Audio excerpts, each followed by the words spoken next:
Setidaknya 54 kali paparan dalam sidang isbat menteri agama. Wow. Saya tercantum dalam anggota kepakaran, ya, nama saya dalam kurungnya planetarium dan kebijakan. Penelitian ini penelitian satu paket. Kenapa? Karena hisab dan ru'yah itu nggak bisa dipisahkan. Kalau sudah konjungsi terjadi, maka akan muncul hilal. Hilal itu adalah bulan sabit pertama, ya, yang terlihat pasca konjungsi. Elongasi adalah jarak sudut bulan dari matahari. Namanya Mabim. Mabim itu adalah kerjasama Menteri Agama, ya kan? Brunei Darussalam, kemudian Indonesia, Malaysia, dan Singapura. Perbedaan itu terjadi. Jangan bicara dulu masalah hisab dan ru'yah. Sesama hisab saja.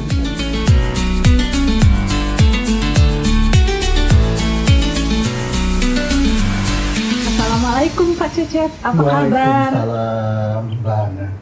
Baik, alhamdulillah sehat. Gimana kabarnya? Alhamdulillah baik juga Pak. Gimana nih kesibukan Bapak menjelang Lebaran, karena sudah tinggal 10 hari lagi Lebaran? Ya, baik, betul biasa. Seperti biasa bahwa menjelang Ramadan, menjelang Syawal, menjelang Dzulhijjah, tentu saja kegiatan frekuensinya meningkat. Ya, setidaknya saya berupaya untuk mempersiapkan diri untuk menyiapkan materi-materi untuk bahan paparan sidang isbat awal Syawal, ya, nanti untuk tanggal 9 April.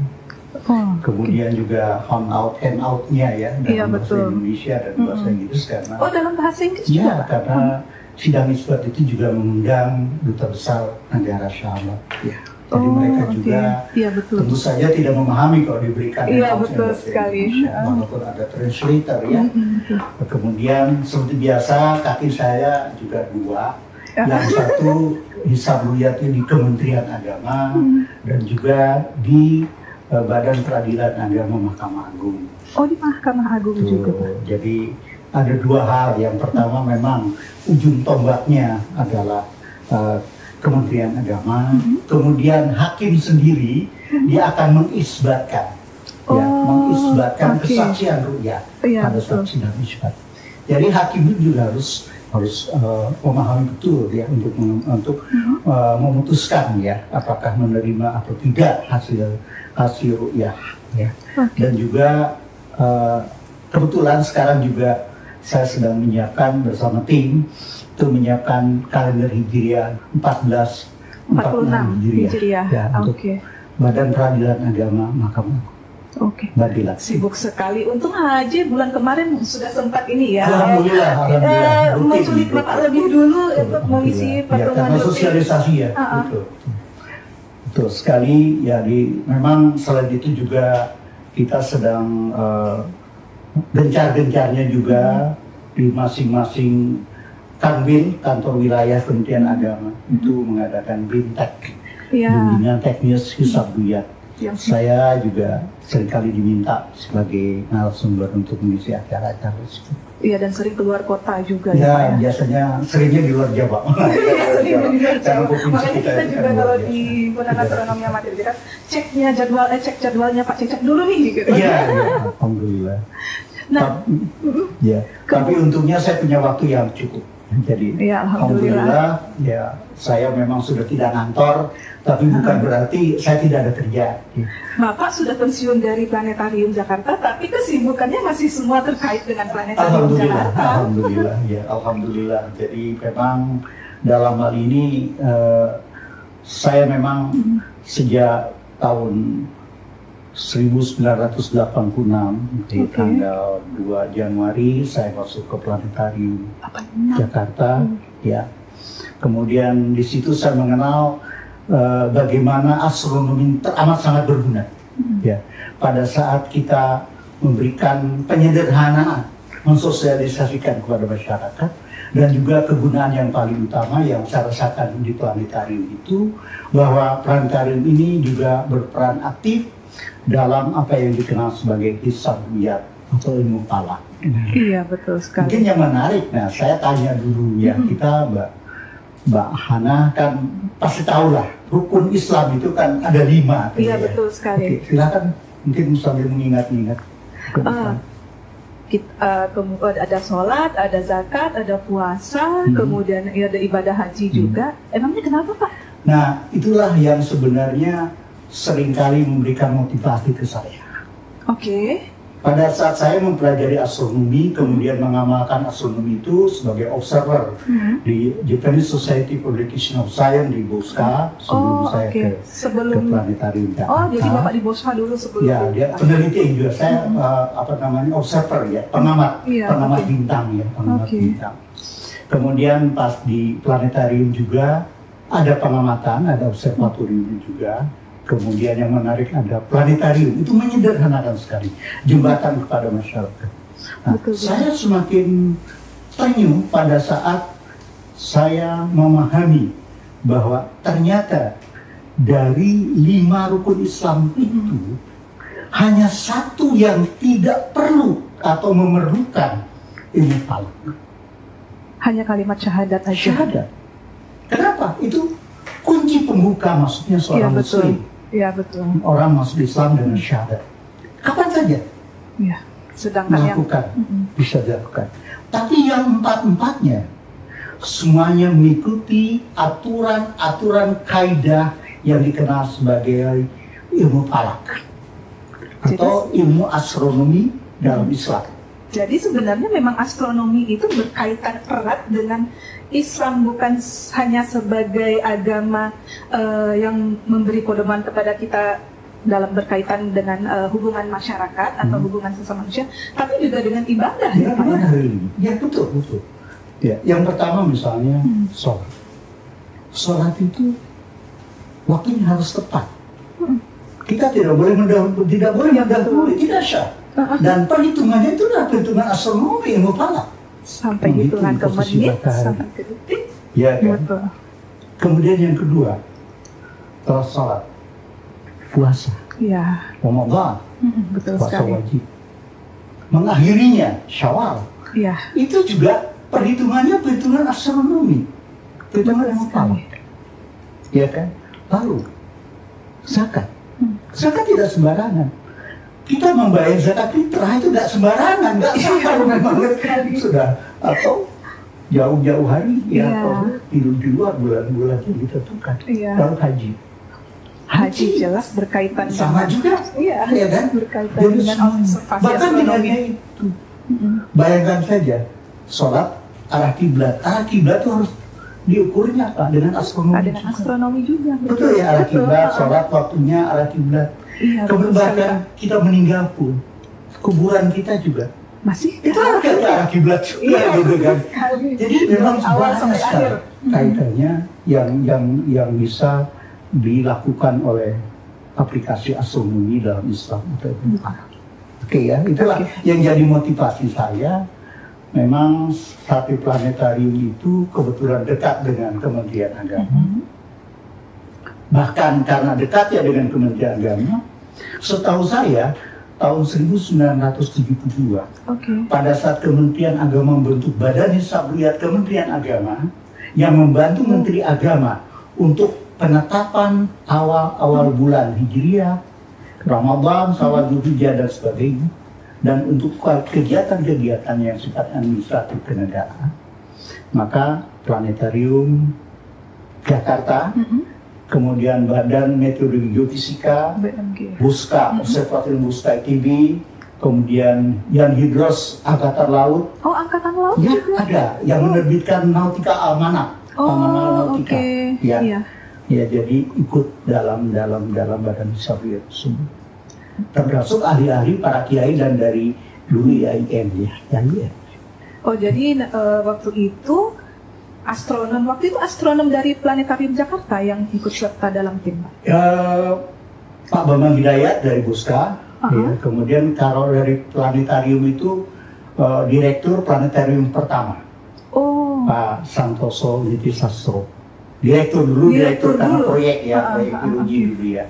Kemudian pas beliau wafat, kemudian yang kedua penggantinya Pak Darsa Sukarno Dirja, beliau kepala planetarium, dia seorang astronom dan juga dia ahli falak. ya. Oh, Pak Darsa memang ahli falak juga? Ahli falak, bahkan ya beliau anggota Badan Sabuyat. Ya, Sabuyat, jadi mewakili dari Planetarium. Di situ. Nah, saya banyak berguru pada beliau. Karena saya staffnya beliau, jadi banyak sekali saya diminta untuk misalnya membuat peta ketinggian hilal Indonesia, peta ketinggian hilal dunia untuk bahan pertemuan musyawarah kerja di Kementerian Agama. Oh, jadi Bapak baru mulai, sebenarnya kalau untuk ketertarikan, berarti Bapak sebelum ikut dengan Pak Darsa sebagai asisten lahan seperti itu, sudah ada ketertarikan untuk mendalami seperti itu sejak masih jadi ketua HAJ, atau Bapak jadi ketua HAJ tahun berapa ya waktu itu ya? Kenapa? Bapak jadi ketua HAJ? Saya lupa ya, tahunnya. Tapi yang jelas saya datang ke Planetarium itu mulai masuk 2 Januari 1986. Tidak lama setelah itu, kemudian Pak Ketua, Pak Dwiro Harja itu menganggap saya sebagai wakil ketua. Jadi langsung waktu itu. Padahal pas datang ke Planetarium, saya langsung jadi penceramah Planetarium atau Planetarium Lecture namanya. Jadi dalam hal ini otomatis menjadi pembina. Iya, betul. Jadi memang bukan tertarik lagi, karena memang saya punya tupoksi ya. Iya, betul. Bahkan sampai sekarang juga yang namanya penceramah Planetarium pasti pembina. Nah, kemudian ketika Pak Darsa akhirnya pensiun, betul. Nah, Bapak langsung yang ditunjuk menggantikan atau bagaimana? Awalnya tidak, karena anggota Badan Sabuyat Kementerian Agama dari Planetarium itu, di situ dari awalnya itu kepala Planetarium. Yang pertama Pak Santoso, kemudian Pak Darsa. Nah, ini yang momen yang menarik adalah pada waktu Pak Darsa sudah pensiun, tiba-tiba ada undangan dari gubernur. Kemudian meminta Planetarium untuk salah satu narasumber membahas Sabuyat dari segi astronominya. Kemudian disandingkan dengan waktu itu Kiai Haji Ma'ruf Amin dari Majelis Ulama yang sekarang Wapres. Beliau dari Syariah. Kemudian Kepala Planetarium Pak Haryadi Rekso Hadibinoto mengutus saya karena mungkin beliau tahu bahwa saya juga orang astronomi dan mengambil Pak Darsa dari awalnya, membantu Pak Darsa dari awalnya. Saya utus misalnya. Namun di situ saya mulai pede. Pertama tugas harus saya jalanin. Betul. Tapi di Gedung Kuning, bayangkan saja Gedung Kuning di situ itu pejabat-pejabat tertinggi DKI ada semua. Dan saya dialog interaktif itu dengan Ketua MUI. Beliau bicara tentang dari syariah, dari astronomi. Ya, alhamdulillah waktu itu lancar, karena saya sendiri juga karena sudah cukup lama juga sebagai penceramah yang terbiasa menyederhanakan astronomi untuk masyarakat supaya lebih mudah dipahami. Ya, itu mulai saya pede. Lalu setiap undangan dari Kementerian Agama itu tadi tetap ke Kepala Planetarium. Lalu Kepala Planetarium menugaskan, ya sudah Pak Cecep saja. Mas Cecep saja jadi anggota. Jadi sejak itu saya terus bahkan sampai sekarang anggota. Sudah berapa? Ya, 10 tahun Pak? Saya sudah, bahkan saya tahun 2003 ya mulai anggota Badan Sabuyat, dan 2004 ya saya dipercaya atau diamanati sebagai narasumber paparan sidang isbat positif. Dalam waktu 1 tahun sudah langsung? Ya. Itu gara-garanya sederhana sebenarnya. Biasanya kan yang memberikan paparan itu direktur. Jadi direktur peradilan waktu Bapak Wahyu Widiana. Kemudian karena kita memang terbiasa menyederhanakan, saya memberikan masukan. Ilustrasi, kemudian gambar-gambar, banyaklah kita yang bisa mendukung. Sampai akhirnya beliau mengatakan, kalau gitu tahun depan Pak Cecep saja. Ya, kenapa? Karena beliau sendiri sebagai direktur ya, dia yang melaporkan ke menteri, masa dia juga jadi narasumber betul. Nah, setelah diberikan kesempatan itu terus menerus dan sampai sekarang. Alhamdulillah sampai sekarang. 20 tahun. Ya. Setidaknya 54 kali paparan dalam sidang isbat Menteri Agama. Wow. Nah, Bapak sendiri kan pensiun dari Planetarium itu tahun 2017. Saya November 2016. Saya pensiun dari planetarium dari ASN daerah ya, Iya, karena betul. PNS daerah DKI ya. Namun ya berarti setelah pensiun Bapak di tim Hisab Ruqyat Kementerian Agama itu sekarang hanya membawa nama Kementerian Agama atau masih tetap membawa nama Nah, yang POJ? menarik adalah gini, pada tahun-tahun awal 2017 saya diminta untuk waktu itu tenaga ahli ya, surat tenaga ahli dari surat tenaga ahli. kepala tim ya, KJT. Iya. Kemudian belakangan ini juga diminta sebagai narasumber profesional ya, untuk litbang ya, Betul. penelitian hisab dan ru'yah. Betul. Hisabnya untuk persiapan ru'yah dan ru'yahnya adalah observasinya. Ya. Nah, sementara di Kementerian Agama itu nggak tahu dari awal sampai sekarang mereka sudah otomatis bahwa nama saya tercatat sebagai anggota tim. Kalau dulu namanya kan Badan Hisab Ruqyat Kementerian Agama, kemudian ada lagi berubah namanya menjadi tim Falakiyah, kemudian tim unifikasi kalender Hijri, kemudian sekarang kembali ke tim Hisab Ruqyat Kementerian Agama. Tapi di situ saya tercantum dalam anggota kepakaran ya, nama saya dalam kurungnya Planetarium dan Observatorium Jakarta. Nah, kemudian jadi ingat sesuatu anak Pak. Tahun lalu di pengamatan awal Ramadan, itu anak ingat sekali anak yang membawa WA Bapak karena Mila mendapatkan image hilal awal Ramadan waktu itu. Sedangkan Bapak waktu itu kan sedang ada di ruang sidang isbat. Nah, apakah memang alurnya seperti itu Pak, bahwa POJ sendiri kan punya tim ruqyat juga, sedangkan Bapak dari tim hisabnya seperti itu. Nah, apakah memang ada kolaborasi dari kedua tim ini biasanya sehingga ketika Mila mendapatkan image langsung diinfokan ke Bapak? Kalau saya melihatnya begini, Mbak, bahwa planetarium itu memang dulu dari dulu itu yang namanya hisab dan ru'yah. Hisab itu sebenarnya astronomi teoritis, menentukan posisi bulan, yang menentukan awal bulan. Ru'yah itu observasi dari bulan sabit muda yang bisa diamati, penentu awal bulan. Nah, jadi dalam litbangnya planetarium sejak dulu memang ada.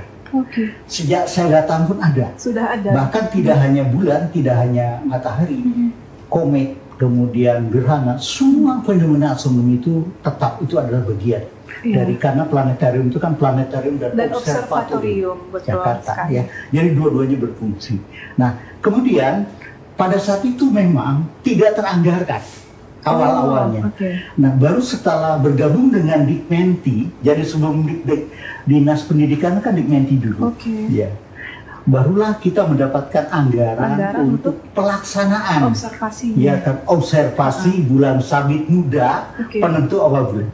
Nah, dan itu dalam 1 tahun dilakukan 7 kali loh sekarang Pak. Jadi ya alhamdulillah sekarang 7 kali. Dulu awal-awalnya 6 kali. Tapi awalnya cukup banyak juga ya, 6 kali. 6 kali. Sebetulnya kan yang dipakai langsung penelitian yang ada kaitannya dengan isbat itu 3. Ramadan, Syawal, dan Dzulhijjah. Nah, yang ingin saya jelaskan adalah ya itu adalah satu paket. Penelitian ini penelitian satu paket. Kenapa? Karena hisab dan ru'yah itu nggak bisa dipisahkan. Dua-duanya itu saling melengkapi. Hisab ya itu perlu. Kenapa? Itu paduan. Jadi ru'yah itu tidak mungkin dapat melakukan tanpa dipandu oleh hisab perhitungan posisi. Begitu pula ru'yah pun ya kan itu diperlukan. Itu untuk konfirmasi dari perhitungan. Jadi saling mengaitkan. Betul. Termasuk salah satu di antara tujuannya adalah ru'yah di sini ingin mencoba mencari berapa ketinggian hilal terendah. Ya, yang mungkin bisa difoto, dilihat, didokumentasikan oleh planetarium, ya kan? Makanya itu dilakukan berulang-ulang, tidak hanya Ramadan, Syawal, dan Dzulhijjah. Nah, kemudian ini deh Pak, karena hilal sendiri ada batasannya nggak Pak? Karena kan kalau untuk fase bulan kita tahu ada ini. Sedangkan di sabit muda itu sebenarnya antara mulai dari terbentuknya sabit muda sampai nanti agak lebih besar sedikit pun sabit mudanya mesti disebut dengan sabit muda. Nah, kalau hilal itu seberapa sih batasannya Pak? Nah, hilal ini, konsep hilal itu memang sekarang sedang berbicara. Oh, karena tergantung pandangan. Nah, tapi yang jelas adalah bahwa fase bulan mati atau new moon, conjunction gitu ya, itu pada saat dari bumi kita ya, itu bulan searah dengan matahari. Yang terkadang itu ditandai oleh gerhana matahari. Seperti nanti menjelang bulan Syawal ya. Jadi pada akhir Ramadan, tanggal 29 Ramadan nanti itu akan gerhana matahari total. Sayangnya tidak di Indonesia tapi di Amerika. Kanada, ya, di daerah Meksiko, kemudian Amerika Serikat bagian tengah, kemudian Kanada bagian timur. Ya, Nah, itu dulu. Itu jadi bulan itu kan perubahan fase namanya. Pada saat konjungsi itu peralihan. Ya, kalau sudah konjungsi terjadi, maka akan muncul hilal. Ya, betul. Kan sebelum konjungsi pasti ada bulan sabit. Kadang-kadang bisa lihat pada subuh, itu bukan hilal, itu bulan sabit tua menjelang akhir bulan. Nah, perbedaannya kalau misalnya masyarakat awam pengen lihat gitu, itu sudah sabit atau sebelumnya belum gitu? Nah, kita lihat sabitnya di timur atau di barat. Kalau di timur berarti pada saat subuh, ya kan, itu bulan tua. Tapi kalau sabitnya di barat, setelah maghrib, itu hilal. Sebenarnya cukup gampang ya untuk membedakan. Jadi, nah, hilal itu pertama adalah fase bulan sabit setelah istima, ya kan? Ya kan? Itu pada saat maghrib kan? Karena kenapa saat maghrib? Karena peralihan tanggal Hijriah itu pada saat terbenamnya matahari. Iya, betul sekali. Jadi bukan tengah malam. Ya, kemudian 1 Ramadan, mulainya ya maghrib. Iya, betul. 1 Syawal, mulainya maghrib, bukan tengah malam. Bukan tengah malam. Ya.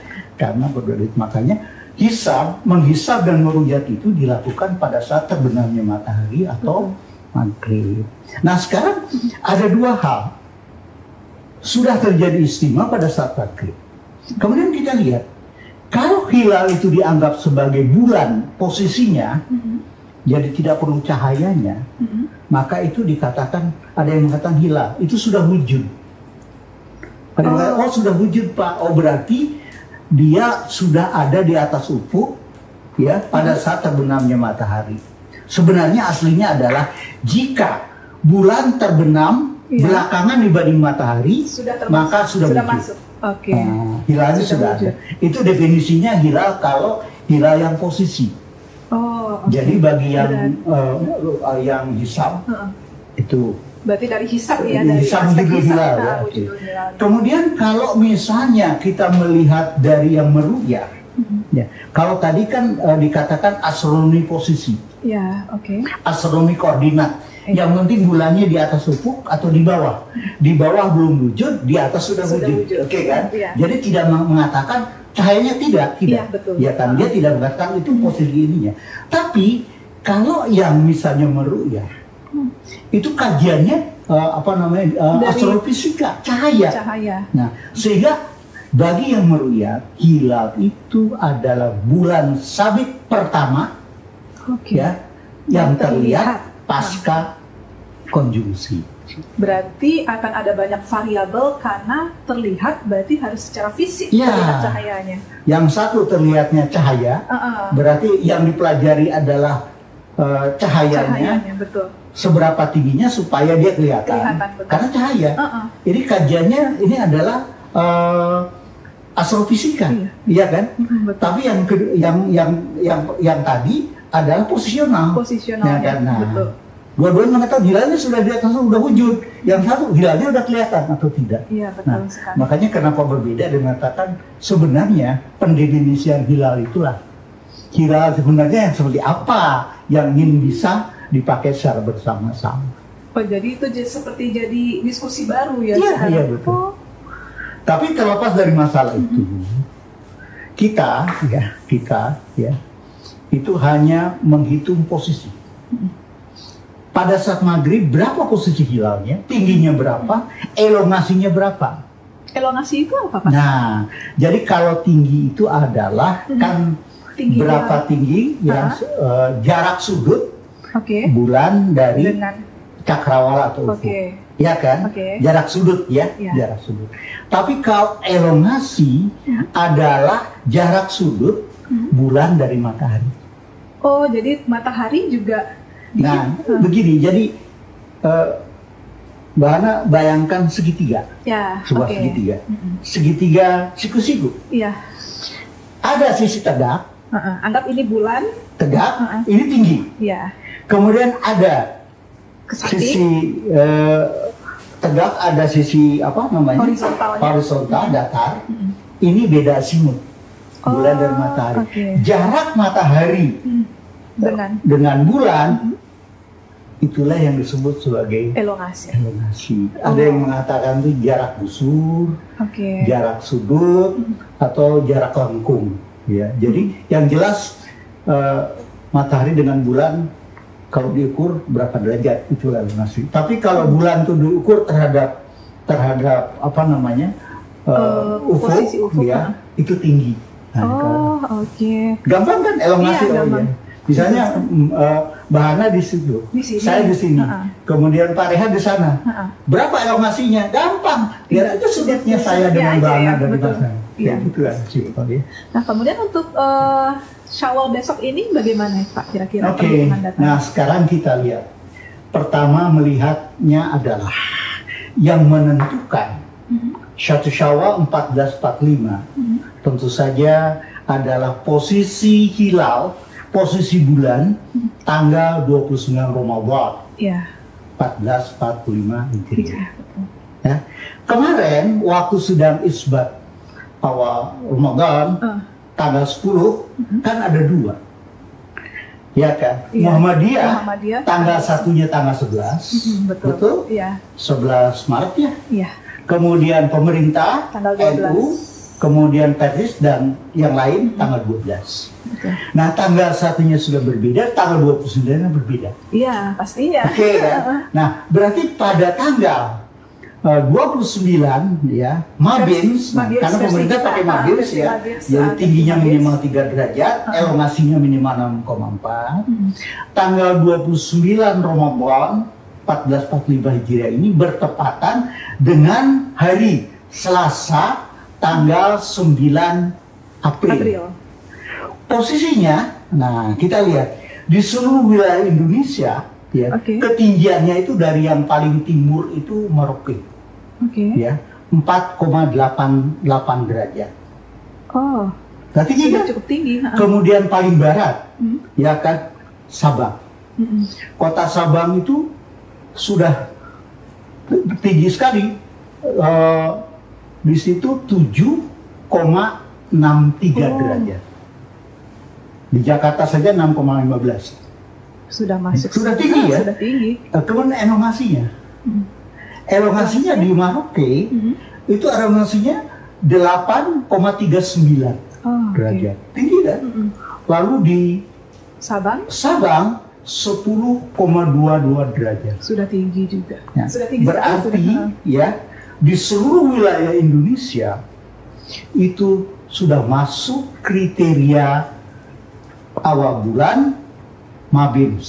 Walaupun misalnya cuaca waktu itu nanti buruk dan tidak ada yang melihat secara fisik, itu sudah masuk ke kriteria berarti ya Pak ya? Ya, kalau dicatat bahwa kriteria ini adalah hisab. Oke. Ya kan? Betul. Walaupun Mabim itu kan menggunakan kriteria MK Nuriyah atau kriteria visibilitas hilal. Visibilitasnya. Jadi yang berdasarkan kepada hasil empirik atau teoretik Dari dari hisab. Ruyat. Oh, dari rupiah Ya, malah. bandingkan dulu ya. Oh iya, Ya betul, kan? betul. Ya kan? Makanya, nah jadi secara hisab sudah masuk, tinggal kita lihat ruyatnya. Rupiahnya. Nah, di Indonesia sesuai dengan ya Fatwa MUI nomor 2 tahun 2004, penetapan awal bulan Ramadan, Syawal dan Dzulhijjah ditentukan berdasar metode ru'yah dan hisab. Ya, yang ditu oleh pemerintah, CQ Menteri Agama dan berlaku secara nasional. Ya. Jadi di sini ada ru'yah dan Dan hisab. hisab. Hisab itu sifatnya apa? Hisab itu sifatnya informatif. Iya, betul. Ru'yat konfirmatif. Lalu apakah kita sudah tahu hisabnya? Sudah. Sudah. Karena sudah gagal dari awal. Nah, sebenarnya lagi ingin saya jelaskan, di Indonesia Kementerian Agama setiap tahun mengadakan apa yang disebut sebagai sinkronisasi. Kalau dulu itu musyawarah kerja muker, ya, atau temu kerja hisab ruyat per tahun. Oh, oke. Ya, untuk menghitung 2 tahun ke depan. Oke. Jadi untuk hisab 1 tahun ini sudah ditentukan tanggal 23 sampai 25 Juni ya tahun 2022 di Novotel Bukit Tinggi di Sumatera Barat. Jadi pemerintah bukan hanya, ya mungkin masyarakat awam berpikir kenapa sih sidang isbat nungguin hasil laporan rukyat dulu semuanya, apa pemerintah hanya mengandalkan observasi dari rukyatnya itu sendiri gitu kan? Ya. Jadi gini Mbak ya, pada saat di situ itu ada 30 sistem. Jadi rukyat itu kan Islam itu banyak sistemnya. Betul. Yang kontemporer itu banyak sekali, ada Starry Night, ada Otomatis, macam-macam. Banyak sekali, ada lunar fase. Dari 30 sistem itulah hisab. Semuanya sepakat menghitung, pertama menghitung dulu bagian timur, kemudian yang paling bagian barat, yang paling rendah dan yang tinggi. Ya kan? Betul. Akhirnya keputusannya bahwa 1 Syawal 1445 Hijriah, ya kan, ya bertepatan dengan hari Rabu, Pahing, ya kan, tanggal 10 April, dan itu dipakai untuk kalender takvim standar. Jadi hisabnya sudah ada di takvim, tapi itu sifatnya masih apa? Informasi. Nah, kemudian ru'yah itu baru konfirmasi. Nah, paham ya Pak ya? Nah, berarti, konfirmasi. Nah, sekarang kalau konfirmasi ru'yah itu adalah suatu penelitian, observation, astronomical observation, observasi astronomi bulan sabit atau bulan. Berarti harus ada dong, harus ada referensinya. Tentu banyak referensinya. Jadi sekarang itu hilal yang ada di Indonesia untuk tanggal 29 Ramadan itu banyak yang sudah ada hasil jepretannya, foto-fotonya ada yang dari Semarang, kemudian dari BMKG, bahkan dari Planetarium Jakarta juga. Ya kan, Ramadan kemarin kan dari Planetarium Jakarta juga berhasil bisa merecord ya fotonya. Itu ada. Jadi memang sangat signifikan ya di situ. Itu pertama. Nah, walaupun kita nanti akan melaksanakan ya, karena planetarium sendiri juga menariknya gini. Planetarium kan tadi hisab dan ru'yah. Iya, dua-duanya. Ya, dua-duanya. Hisabnya pertama untuk membuat pedoman untuk ru'yah di Anyer. Kemudian selain itu juga menyiapkan untuk bahan paparan sidang isbat, ya. Oh iya. Iya kan. Itu kan di seminar itu kan tentang data hisab secara astronomis. Ya. Jadi kemudian yang akhirnya membuat terjadinya perbedaan Lebaran atau perbedaan awal Ramadan itu di apanya sih Pak? Karena kan kalau dari kriteria Indonesia, bukan hanya Indonesia ya, tapi negara-negara di Asia Tenggara kan memakai kriteria MABIMS, dan itu MABIMS sendiri bukan hanya Indonesia, bukan produknya Indonesia sendiri. Nah itu kenapa di Indonesia malah jadi seperti ada saya mau tanggal segini berdasarkan alasan masing-masing dan teori masing-masing. Baik, sebelum itu tadi kan untuk yang Ramadannya saya jelasin tanggal 12. Iya. Lalu bagaimana dengan Muhammadiyah? Tanggal 11. Yang Ramadannya tanggal 11. Berarti tanggal 29 Ramadan. Kan yang menentukan 29 Ramadan, tanggal 29. Kenapa? Karena siklus periodik bulan, fase bulan itu rata-ratanya 29,5 hari. Kalau udah 9.30. Iya, betul. Berarti menghisab dan meruyat yang menentukan hanya tanggal 29. Iya. Kalau tanggal 28 prematur, Iya. kalau tanggal 30 nggak usah dihisab, nggak usah meruyat, besok udah tanggal 1. Berarti lebaran Nah. besok akan menarik ini, Pak. Menarik ini karena Muhammadiyah tanggal 29-nya itu bukan tanggal 9, Tapi tanggal 8. tanggal 8. Iya. Ya kan? Jadi tanggal 8. Jadi yang menentukan apakah sudah wujud atau belum wujud tanggal 8. Iya. Sementara tanggal 8 maghrib misalnya. Kemudian istimanya itu kapan? Istimanya tanggal 9, pukulnya pukul 1:20:47 nanti. Oh, oke. Jadi belum istima. Pada saat maghrib tanggal 8 itu ketinggian hilalnya masih di bawah Minus. ufuk, kira-kira minus 5 derajat. Masih jauh. Nah, berarti kalau minus 5 derajat, ya kan, tanggal 29 di minus 25 derajat, ya, berarti besok itu harus tanggal 30. 30. Ya kan? Iya, digenapkan Nah, gitu. digenapkan 30. Sehingga puasanya 30 hari. Oke. Betul. Nah, kesimpulannya, sekalipun misalnya tanggal 8-nya belum wujud, tanggal 9 masih wujud, kan? Iya, betul. Maka tanggal 10 bareng. Bareng. Nah, Oh, oke. jadi Bakalan prediksinya rame. bareng di situ. Bakalan rame Ya, nih. rame kan, walaupun tanggal 1-nya awalnya beda, ya kan, betul. tapi lebarannya bersamaan. Iya. Cuman ada yang 29 hari, ada yang 30 hari, nggak masalah, itu masih menurut kaidah. Yang tidak ada kaidahnya kalau 28 hari atau 31 hari, nah gitu. Ada satu hal lagi yang sebenarnya masih saya sering dengar menjadi pertanyaan di masyarakat. Kenapa kriteria Mabim beberapa tahun yang lalu itu diubah? Oke, menarik. Jadi sebenarnya Mabim itu 1998 itu dikukuhkan bahwa kriteria Mabim tingginya 2 derajat, elongasi 3 derajat, Oh, atau umur bulan 8 jam. oh oke. Umur bulan itu adalah selisih waktu antara maghrib dikurangi dengan istima. Jadi kalau maghribnya jam 18, istimanya jam 12, 12, berarti 18 kurang 12, sekitar 6 jam 6 lah. jam. Ya, belum masuk kan? Belum masuk. Oke. Itu dulu. Terus, namanya Mabim. Mabim itu ada kerjasama Menteri Agama, ya kan? Brunei Darussalam, kemudian Indonesia, Malaysia, dan Singapura. Oke. Ya kan? Nah, justru Indonesia tidak terlalu memasalahkan awalnya Dengan kriteria dengan yang awal.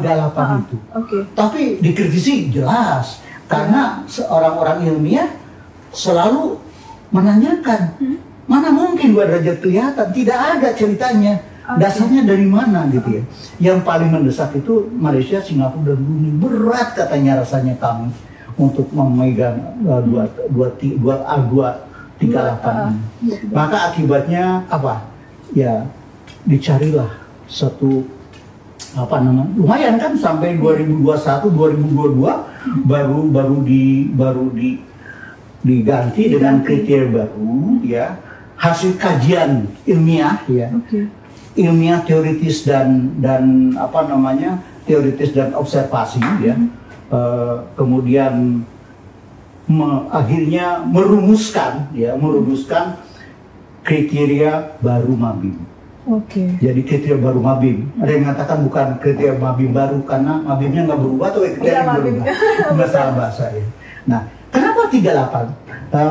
Waktu itu memang kita di Indonesia, ya, diinin oleh Kementerian Agama, kemudian Majelis Ulama Indonesia itu mengundang para pakar, ya, di Indonesia, Pak Thomas Jamaluddin, di situ ada Pak Hafid, ada Pak Hendro, dan saya juga dipesertakan untuk merumuskan.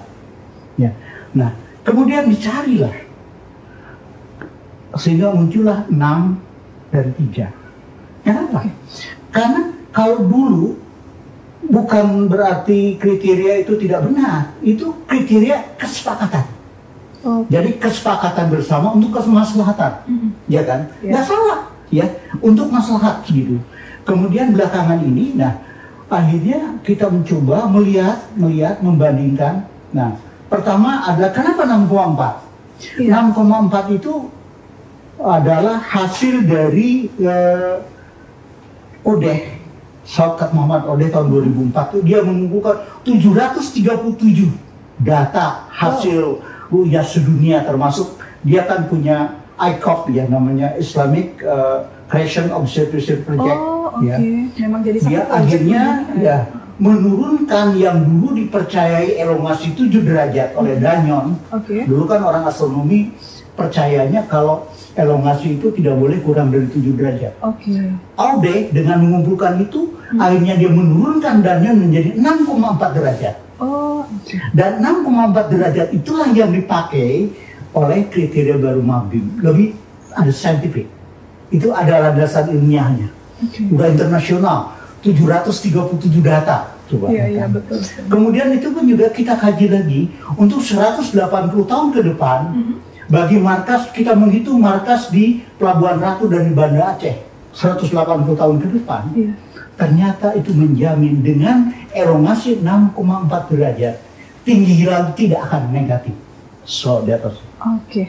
Jadi ada landasan ilmiah. Ada landasan ilmiah. Kemudian kenapa 3 derajat? Ilyas di tahun 1988. Kemudian juga Cadway dan Lenny ya di tahun 2001, dia astronom dari South Africa. Oke. Jadi Afrika Selatan Observatory ya, SAO ya, Astronomical Observatory. Nah, keduanya menjelaskan dengan hasil empirisnya memplot sampai mengatakan tidak mungkin bahwa hilal bulan itu terlihat teramati di bawah 3 derajat. Di bawah 3 derajat. Berarti secara saintifik memang sudah ini loh batas minimalnya gitu. Makanya waktu kita mengajukan dalam MABIM ya, seminar MABIM, Malaysia, Singapura, Brunei menyetujui. Maka dibentuklah kriteria baru yang namanya kriteria baru MABIM yang tingginya minimal 3 derajat, elongasi 6,4. Iya, betul. Nah, saya melihat begini, Mbak. Dulu itu saya melihat pendahulu Palak dulu itu sangat bijak. Kenapa 2 derajat? Karena apa itu, Pak? Saya mendengar dari salah seorang ahli ya, bahwa dulu banyak kita itu selalu menghubungkan dengan Saudi.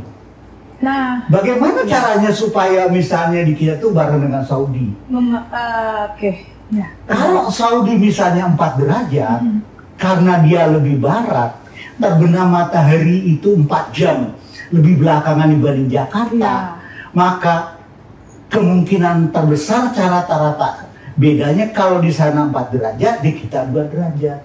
Jadi dengan harapan untuk kemaslahatan kalau Saudi sudah masuk, kita juga bareng. Padahal kan sebenarnya bisa saja di sore nanti misalnya kita hilalnya masih negatif, sedangkan 4 jam kemudian Saudi hilalnya sudah positif, itu kan bisa terjadi. Sangat betul. Jadi kita nggak seharusnya mungkin tidak harus yang benar-benar bergantung kepada kriterianya Saudi sendiri untuk menentukan awal Ramadan ataupun Syawal ataupun Jadi Saudi itu pertama adalah mereka menggunakan hisabnya Miladatul Hilal. Jadi hisab yang sama seperti Muhammadiyahnya di Indonesia, 7 Hilal. Yang penting pada saat terminal sudah ada di atas suku besok tanggal, itu administratif. Iya. Tapi untuk pelaksanaan ru'yahnya itu tergantung, ibadahnya itu tergantung dari hasil ru'yah. Oke. Nah, mungkin ini Pak untuk pertanyaan terakhir nih dari saya. Kita kembali ke POJ nih setelah membahas semua data. Nah, dengan sekarang Planetarium Jakarta berada di bawah Dinas Kebudayaan, bagaimana pendapat Bapak?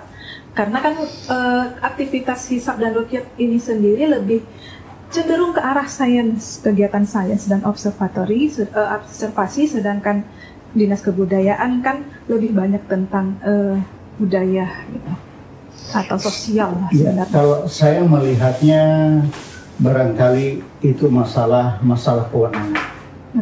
Masalah kewenangan adalah masalah politis di luar kewenangan kita. Di luar kewenangan kita ya. Yang jadi tidak masalah seandainya tetap kita diberikan porsi, kita diberikan satu kegiatan, anggaran untuk pelaksanaan yang memang sebagai sumbangsih kita, Betul. apakah planetarium itu di bawah manapun, dinas kebudayaan, di yang jelas juga DKI dalam hal ini, ya, itu memberikan kontribusi untuk ditebak penelitian dan pengembangan hisab dan ru'yah. Ya, kenapa? Karena ini penting. Karena planetarium kan memang betul-betul sudah dari dulu memang dipandang, sangat dipandang. Kita komplit.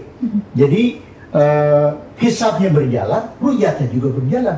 Karena memang ya kita kan sebagai lembaga yang ada kaitan dengan astronomi, dan planetarium sebenarnya beruntung sekali dari dulu punya kepanjangan tangan yang besar. Planetarium tuh punya HAJ yang militan. Militansinya luar biasa, betul. Planetarium kalau tidak ada HAJ tidak akan berkembang dari dulu juga. Jadi sebenarnya tidak terlalu masalah berada di bawah instansi apa. Ya, yang penting itu ya kita berharap bahwa jangan melihat apanya. Saya melihatnya sederhana bahwa tetap diberikan kelonggaran fasilitas untuk mengembangkan. Syukur-syukur tidak dikurangi, malah juga harus ditambah. Karena memang masalahnya juga kaitannya juga sekarang kan dengan perkembangan high-tech ya. Peralatan-peralatan juga mungkin teleskop juga sekarang sudah ada yang harus pakai computerized gitu ya. Mudah-mudahan saja diberikan kemudahan ya dalam hal ini. Karena kita melihatnya memang sih kalau dilihat planetarium itu kan untuk pendidikan masyarakat, kemudian juga untuk membantu laboratorium bagi alam semesta ya, bagi pelajar itu lebih mudah gitu ya. Tapi saya kira selama itu tetap difasilitasi. Itu yang penting ya. Itu yang paling penting ya.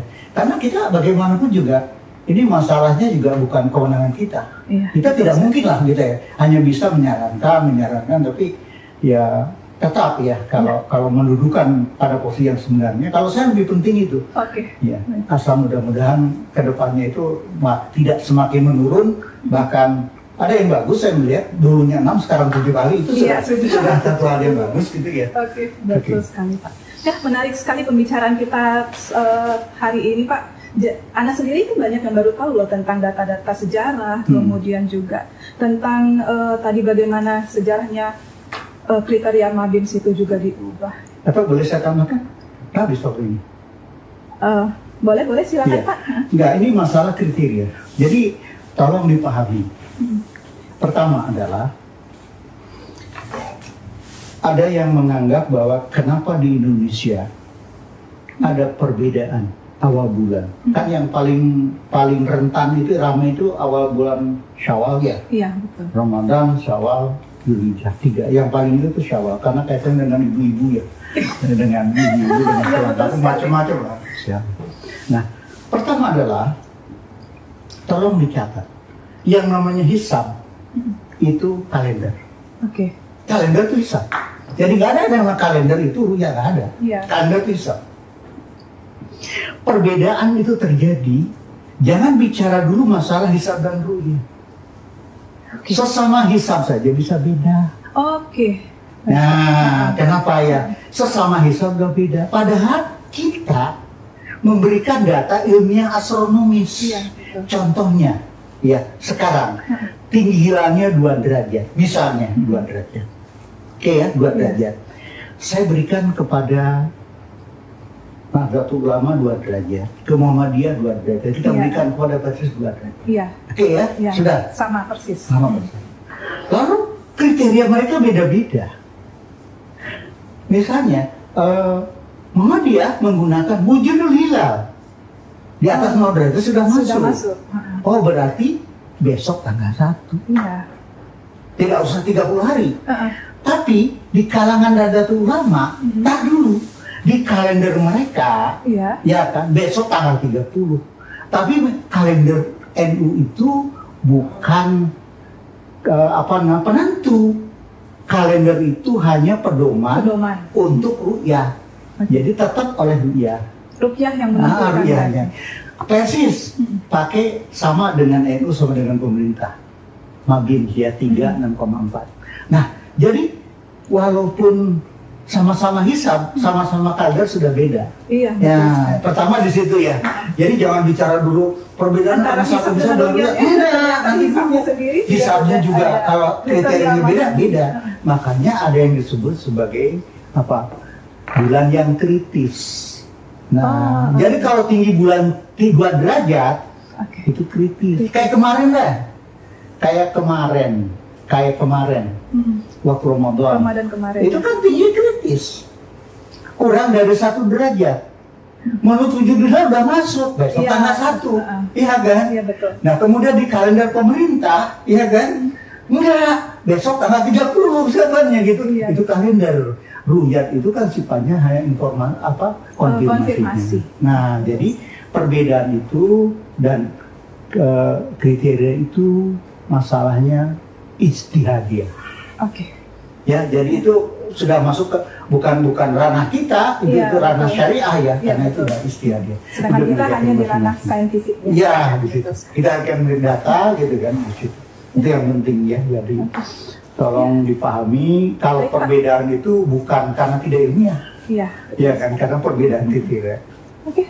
Menarik sekali Pak. Iya. Mudah-mudahan di lain waktu kita bisa berbincang lagi tentang hisab ruqyah dan segala teorinya juga. Karena ternyata saya juga baru tahu bahwa ada 30 teori hisab sendiri gitu. Iya. Itu yang dikumpulkan. Jadi pemerintah itu dalam hal ini mengumpulkan seluruh ahli, termasuk dalam tim hisab ruqyah, anggota tim hisab ruqyah dan ahli-ahli lain yang tidak itu ada 30. Mereka menghitung 1 tahun. Jadi mulai Januari sampai dengan Desember, tapi untuk Hijriah. Ya. Jadi Hijriah tapi dalam kalender Masehi lah gitu ya. Begitu. Kemudian di situ dibahas sampai akhirnya mengambil satu keputusan bersama. Ya kan? Iya, betul. Kapan? Dan itu jadi bahan untuk kalender Takwim Standar Indonesia. Nanti di HAJ, di pertemuan rutin HAJ nanti kita bahas lagi lebih lanjut Pak, karena akan sangat menarik itu. Kalau gitu terima kasih sekali Pak atas waktunya juga. Sama-sama Mbak. Semoga nanti di pertemuan berikutnya kita bahas lebih lanjut. Terima kasih. Assalamualaikum warahmatullahi wabarakatuh.